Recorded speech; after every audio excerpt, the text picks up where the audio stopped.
आपल्यासोबत आहेत, त्यांच्याशी आपण बातचीत करणार आहोत. सर, अधिवेशनाचा शेवटचा दिवस आहे, सरकार सुद्धा सत्तेत आहे. काय सांगाल एकंदरीत 6 दिवसात जनतेला काय काय नाही, मला वाटतं आपण बघितलं 6 दिवसामध्ये जे जे प्रश्न होते, जे जे सगळे विरोधी पक्षाचा प्रस्ताव होता, सत्ताधारी पक्षाचा प्रस्ताव होता, त्या सगळ्यांवर चर्चा झालेली आहे. विदर्भाच्या बाबतीमध्ये सुद्धा त्या बाबतीमध्ये सगळी चर्चा या ठिकाणी झालेली आहे.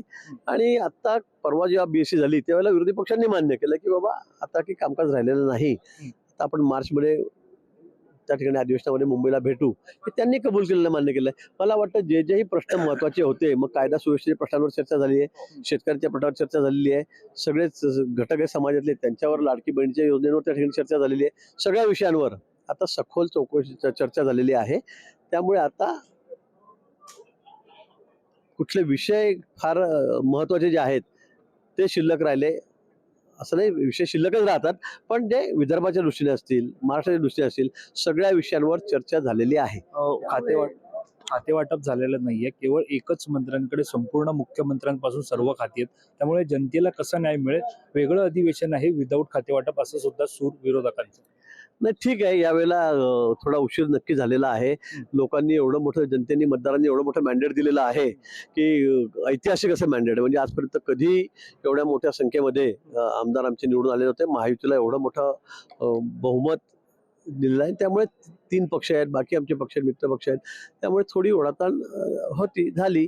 पण मला असं वाटतं की आता 1-2 दिवसामध्ये, म्हणजे अगदी लवकरच आज उद्याही होऊ शकेल असं मला वाटतंय. पण अजून पक्ष त्यावरती निर्णय घेतील, पण लवकरच आता खातेवाटप होईल आणि आम्ही सगळे कामाला लागू. बनावट औषधांचा मुद्दा घेऊन आज आंदोलन केलेलं आहे. बनावट औषध अत्यंत, खरं तर औषध म्हटलं की सर्वांचं महत्वाचं असतं, मात्र यामध्ये आता बनावट पद्धती समोर आहे, कसं पाहतो? नाही, अतिशय महत्वाचा विषय आहे. म्हणजे मी पण मेडिकल एज्युकेशन खात्याचा 7 वर्ष मंत्री होतो, मिनिस्टर होतो, कार्यभार माझ्याकडे होता. आणि हा विषय किती महत्वाचा आहे, अगदी जन्मजात मुलांपासून आपण म्हातारा अगदी शेवटच्या बेडवर असलेल्या व्हेंटिलेटरपर्यंत आपण सगळ्या औषधाच्या ठिकाणी पेशंटला देत असतो, रुग्णाला देत असतो.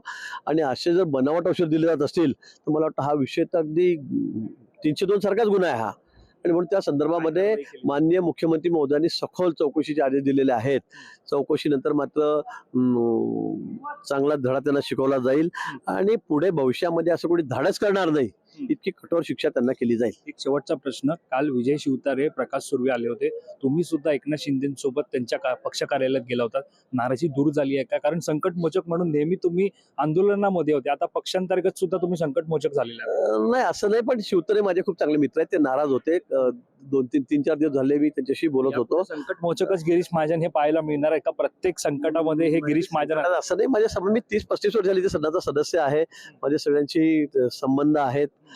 त्यामुळे मी काय जादू करतात गिरीश? मी त्यांना म्हणलं होतं की बाबा ठीक आहे, आता सगळी काय वेळ सारखी राहते राजकारणात असलेला विषय नाहीये, पण ते माझे खूप चांगले मित्र आहेत आणि त्यामुळे मी त्यांच्याशी या विषयावर निश्चित बोललो होतो. आणि कालही साहेबच कार्यालयामध्ये त्यांना घेऊन गेले, त्यावेळेला या विषयावर चर्चा आली. पण मला वाटतं प्रकाशजी असतील, हे असतील, तिघांची त्या संदर्भामधली नाराजी जी आहे ती आता दूर झालेली आहे. आता आम्ही सगळे एकमताने, एक दिलाने कामाला लागलेलो आहोत. निश्चित, धन्यवाद आमच्याशी बातचीत केल्यानंतर. हे होते गिरीश महाजन. ज्या प्रकारे आपण पाहतोय की विविध मुद्द्यांना त्यांनी हात घातलेला आहे.